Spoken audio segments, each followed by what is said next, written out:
Hello, and welcome to Environment and Climate Change Canada's information session on the aluminum production reporting requirements. These requirements are applicable to those facilities subject to the Greenhouse Gas Reporting Program's expanded reporting requirements for 2019, which includes aluminum production facilities.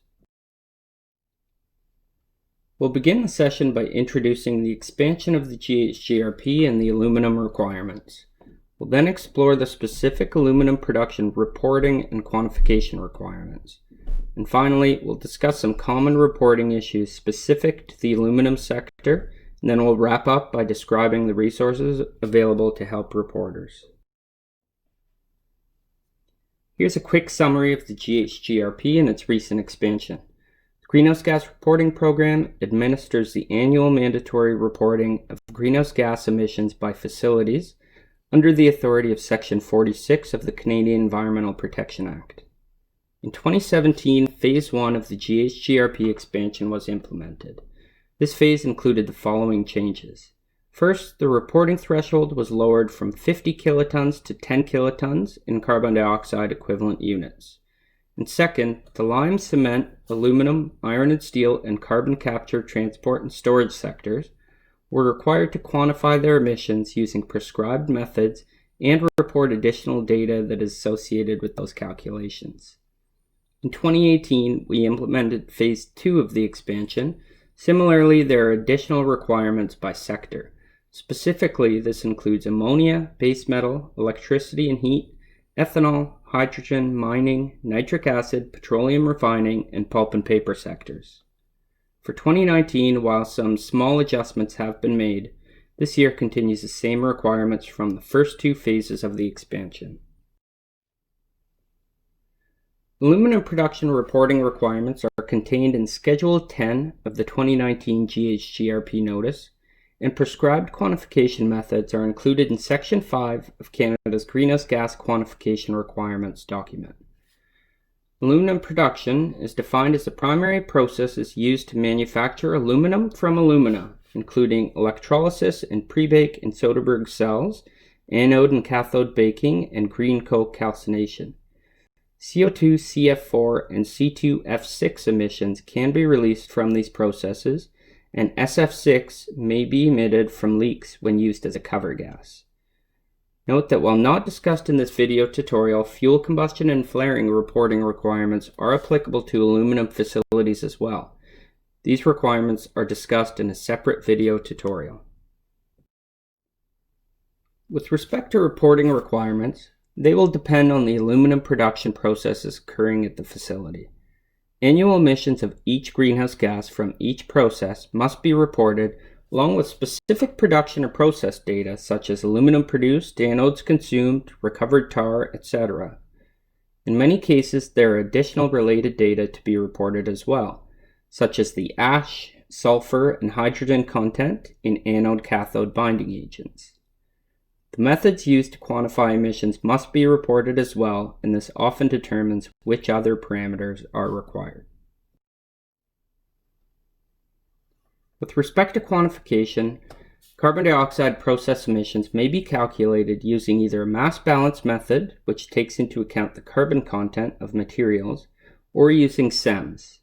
If using continuous emissions monitoring systems, facilities will have to separate process emissions from fuel combustion emissions. Methods available for calculating CF4 and C2F6 emissions from anode effects include the slope method, overvoltage coefficient, and CEMS.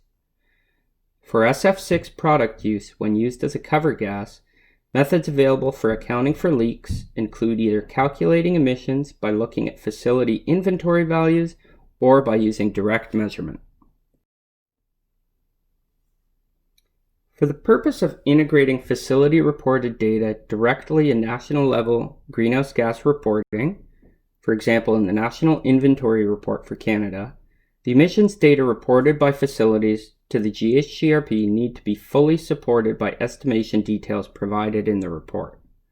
While many facilities have the option to upload their provincial report to satisfy GHGRP expanded reporting requirements, for example those facilities located in Quebec or British Columbia, in cases where there are data gaps between the provincial report and GHGRP expanded reporting requirements, we may have to follow up with facilities in order to fill these data gaps. The table shown on this slide identifies where we have seen gaps between provincial reports and the GHGRP reporting requirements. You can see here that for aluminum production there are some significant gaps. For pre-bake anode consumption, emissions from packing material, coking from pitch or other binding agent, anode and cathode baking, anode effects, and green coke calcination, details are missing that significantly limit the verification and usefulness of the data. The best way to ensure you are fully compliant with the GHGRP requirements and avoid follow-up as we look to fill these data gaps is to provide the information via a fully completed expanded report rather than attaching your provincial report. To wrap up, this slide lists the resources available to help facilities in completing their GHGRP report.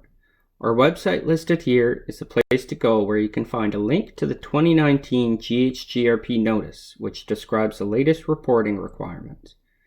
You can also find the technical guidance document on reporting greenhouse gas emissions. This helps to explain the notice and specific technical requirements. You'll also find the greenhouse gas quantification requirements document, which is mandatory for those subject to the expansion. You'll also find a link to access the single window system and the following guidance on using this online system to submit your report. There's swim guidance, including video tutorials on accessing single window for the first time, connecting your profile to an organization, and managing organization information. And we also provide enhanced step-by-step instructions on submitting a greenhouse gas report. There's also a page dedicated to more commonly asked questions and answers. And of course, you can contact the GHG Help Desk with any questions you may have. And new this year are a series of video tutorials available on YouTube to help explain the requirements, common reporting issues, and how to prepare your GHGRP report. Finally, here's how you can reach the GHGRP. Please do not hesitate to contact us if you have any questions, and also have a look at all the resources available to you. We encourage you to check out the additional recordings available, including information sessions on the general reporting requirements, which are applicable to all facilities, and an overall look at the expanded reporting requirements. Please also review any of the relevant single window demonstration videos. Thank you.